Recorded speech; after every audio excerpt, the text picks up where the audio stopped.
Welcome to our channel Joydas Mondal agriculture things.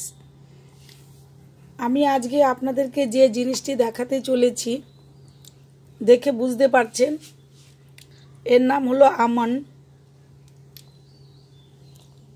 যাকে আমরা পেস্তা বাদাম বলে থাকি। এই দেখুন কি করে এর চারা আপনি উঠাবেন, তার পদ্ধতি আমি বলে দিচ্ছি। এই দেখুন, আমি একদিন জলে ভিজিয়ে রেখেছিলাম। এই যে আমার এই দেখুন অঙ্কুর বেরিয়ে এসেছে, দেখতে পাচ্ছেন।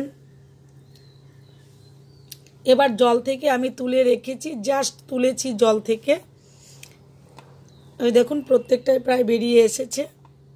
এই যে এই দেখুন প্রত্যেকটাতে বেরিয়ে এসেছে। এবার আমি এটাকে জল থেকে তুলে আমি এই যে একটা কাচের পাত্রের মধ্যে রেখেছি। এই দেখুন একটি কাচের পাত্রের মধ্যে রেখে দিয়েছি। এটা আমি ঘন্টা দুয়েক এখানে রেখে দেব।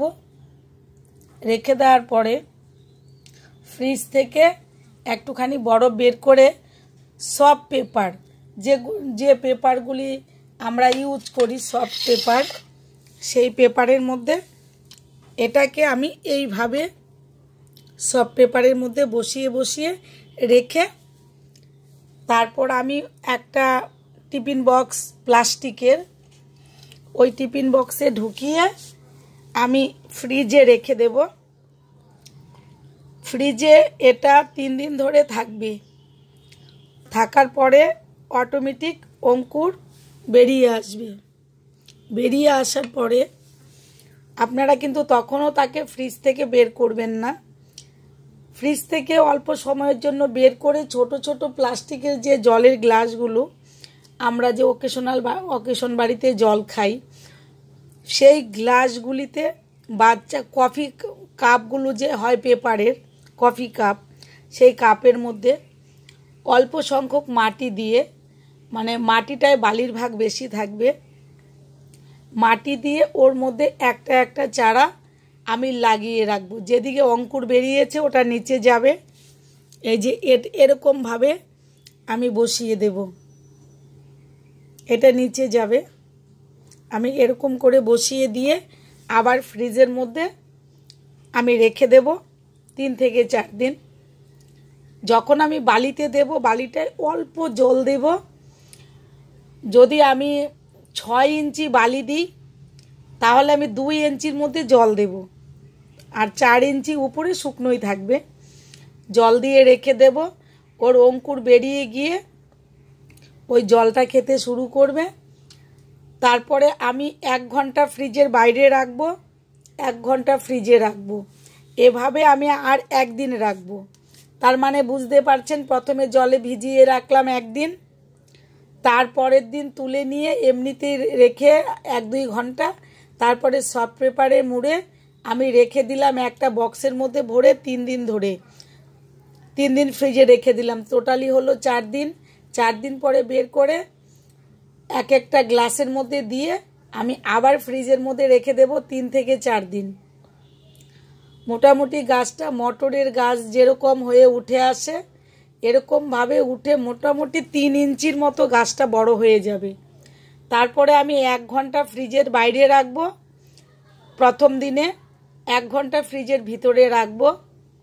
রেখে বিকেল পর্যন্ত, যদি আমি সকালে করি বিকেল পর্যন্ত আমি 3 ঘন্টা ফ্রিজের বাইরে রেখে দেব টেম্পারেচার মেনটেনেন্সের জন্য। তারপরে আস্তে আস্তে গোটা 1 দিন আমি রেখে দেব ঠান্ডা হাওয়াতে। ঘরের কোনো আনাচে কানাচে যেখানে খুশি আপনি রেখে দিতে পারেন, যেখানে রোদ্রু যাবে না, ঠান্ডা হাওয়া, সেখানে রেখে দেবেন। তারপরের দিন আপনি ঘর থেকে বের করে তাকে রোদ্রের পাশে রেখে দিন। রেখে দেওয়ার পরে এবার আপনি 2 দিন বাদে গাছটিকে দেখুন যে গাছটি টেম্পারেচার মেনটেনেন্স নিয়েছে। 2 দিন বাদে একটা একটা টবের মধ্যে বেশ করে মাটি দিয়ে লাগিয়ে দিন। তখন মোটামুটি গাছটা 3 থেকে 4 পাতা হয়ে যাবে। যখন ওটাকে লাগিয়ে দিলেন তখন একটু ছায়া জাতীয় ছায়া যেখানে আছে সেরকম জায়গাতে রাখুন, যাতে আপনার সকালবেলা রৌদ্রটা মোটামুটি 1 ঘন্টার মতো পেয়ে যায়, বিকালে রৌদ্রটাও তাই। ওরকম একটা জায়গায় রেখে দিন।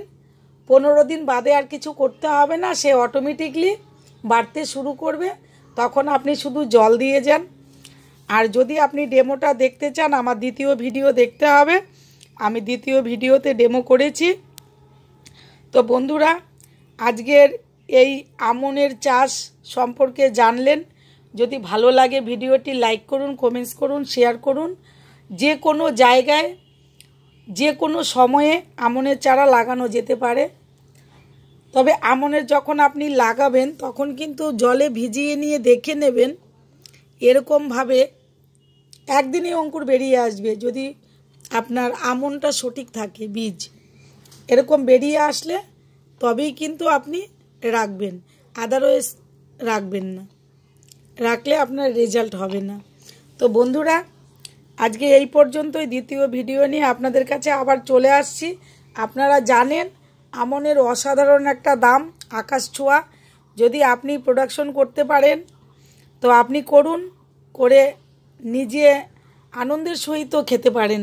যত খুশি আমন পেড়ে খান গাছ থেকে। তো আজকের ভিডিওটি রাখছি এই পর্যন্ত। দ্বিতীয় ভিডিও নিয়ে আপনাদের কাছে চলে আসব।